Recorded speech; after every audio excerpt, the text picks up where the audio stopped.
It is time to gather around and settle down as the classes of Dr. Dark are now in session. I'm writing this as a last-ditch attempt, and I'm a bit rushed for time, so I'm sorry if this is a bit jumbled, as it's almost midnight. Right, I need to give you some context.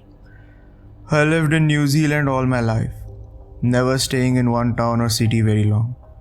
But one thing I always told myself was I would never return to my hometown of Latvia, a small town situated right under a well-renowned ski field. I'm getting off track. One thing I was always curious about was the disappearances. Every night at exactly midnight, a shriek, scream, I don't know how to explain it. Something between a dying cougar and a wolf's howl. Regardless of what it sounds like, it really scared the hell out of me as a child. But eventually, we got used to it. One thing I never got used to, however, was the fact that every night, a few minutes after the ominous howl, a shriek could be heard, a very, very human shriek. But never the same. Sometimes it sounded young, sometimes old, and a person fitting the shriek was always gone by the time dawn rose. I never truly questioned it though, thinking maybe it was some animal that sounded human and could mimic. That alone was scary enough for a 5-year-old.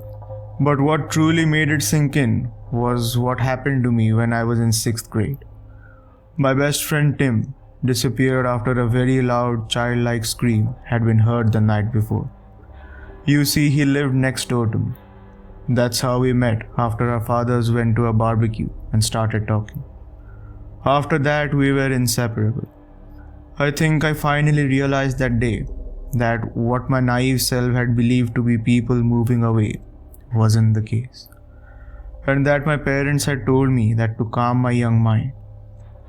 That dawning realization was the day I vowed I'd leave as soon as possible and never return.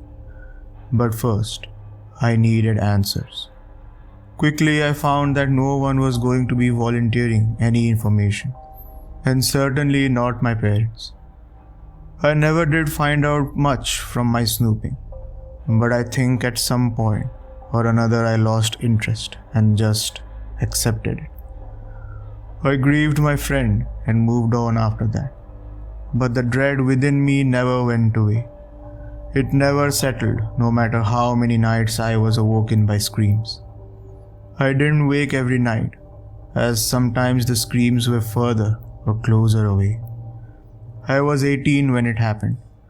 I jolted awake and was instantly on my feet when I heard the terrible howl. It was right outside, likely in our backyard. Now was my chance. I dashed over to my window, adrenaline pumping, but when I got there, nothing. I went to lay back in bed, heart thumping, still when I heard a creak. It was barely noticeable, but it was there. Normally I'd assume that it was normal house noises, as there was a slight breeze outside. But this was not a normal night. The howl, or whatever it was, had never sounded that close. I sat up, too scared to move. I felt like a 5-year-old child once again, all the fear bubbling back up. What happened next is something I will never forget. In moments I was up out of bed, grabbing my baseball bat, and storming into the hallway. My ears rang from the loud, fear-stricken cry I had heard come from my parents' room. I ran in to see my mother, huddled in the corner, curled in a ball and shaking. Tears dripped from her eyes, her hollow eyes. I don't know what she saw, but after that day, it was never the same.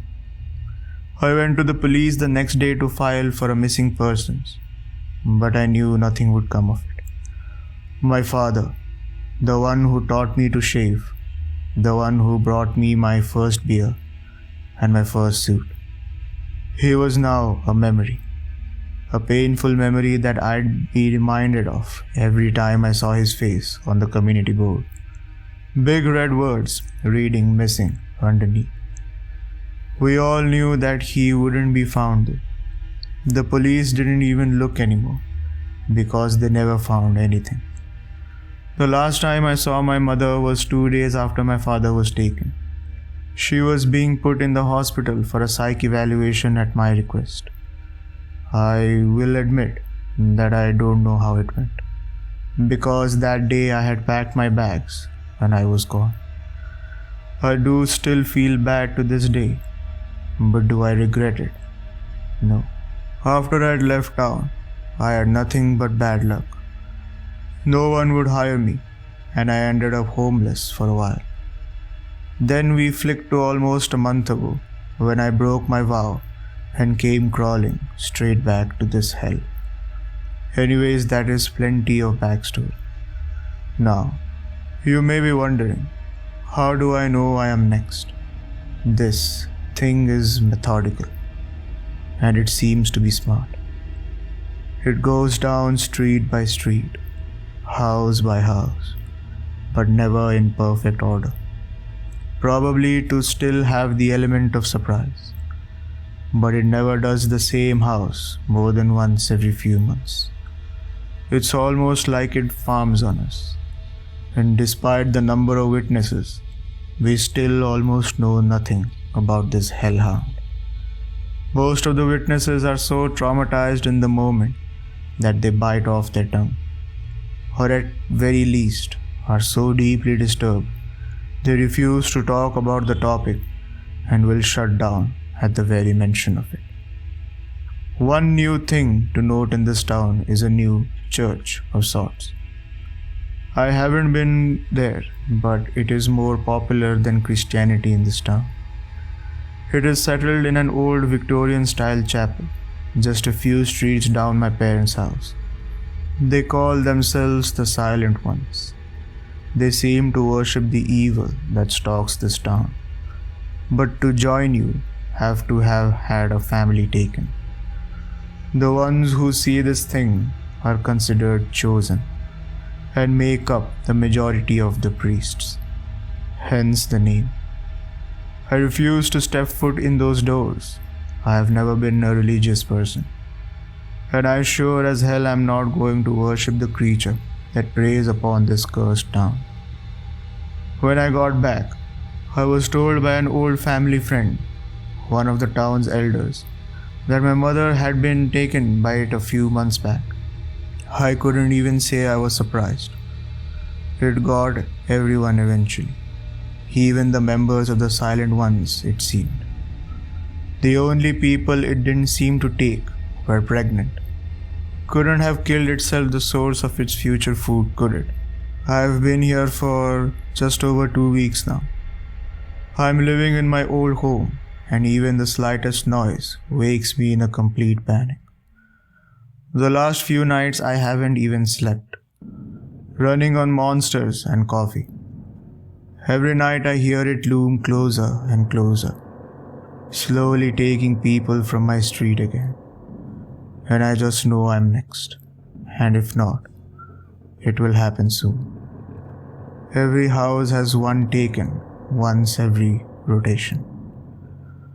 I have a few things to help me for when that creature comes knocking. I bought myself a hunting rifle. It's only meant for rabbits, but it's something. At this rate though, I might end up just using it on myself. I'm so scared, guys. I can't let it take me too. Here is what I know about this creature. It is lean.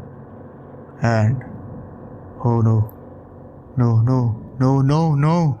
Not tonight. Please. I just heard its banshee scream from outside my window. It seems I've run out of time. Someone, please help me. I just know this gun is useless. I'm going to post this now. I can hear something creeping through the house, just out of sight. I've got my gun loaded, and now all I can do is pray. If I don't reply to this post by morning, no, I didn't go missing. You know the truth. Wish me luck.